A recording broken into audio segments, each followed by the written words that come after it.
Bonjour, c'est Claire du blog Gratitude et compagnie, le blog des empêcheurs de tourner en gris. Aujourd'hui, 6e vidéo du défi. Dans 30 jours, j'aurai 30 trucs et astuces pour vivre dans la gratitude. Tout d'abord, je voudrais vous remercier pour tous vos petits commentaires, vos encouragements.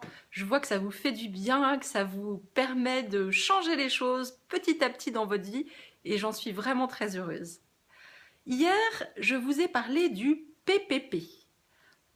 Penser, parler, positif. Je vous avais également demandé de noter toutes les pensées négatives qui pouvaient subvenir au cours de la journée, éventuellement de les noter sur un papier et de les jeter à la poubelle. Vous avez pu le faire, peut-être que vous ne l'avez pas fait, mais symboliquement, si vous prenez conscience de ces pensées, c'est déjà un premier pas. La deuxième étape, elle va être également en 3 temps. Alors j'aime bien vous donner des petits trucs comme ça, très simples, et l'essentiel c'est d'appliquer une idée par jour. Avec ça, vous pourrez aller vraiment loin. Voilà. Donc la deuxième étape, c'est déjà vous respirez. Vous prenez le temps de retrouver vos sensations, de vous retrouver dans votre corps, d'être dans l'instant présent et d'accepter cette pensée. La deuxième étape, c'est de transformer. Comment est-ce que vous pouvez formuler ce que vous vous dites ou ce que vous pensez de façon positive?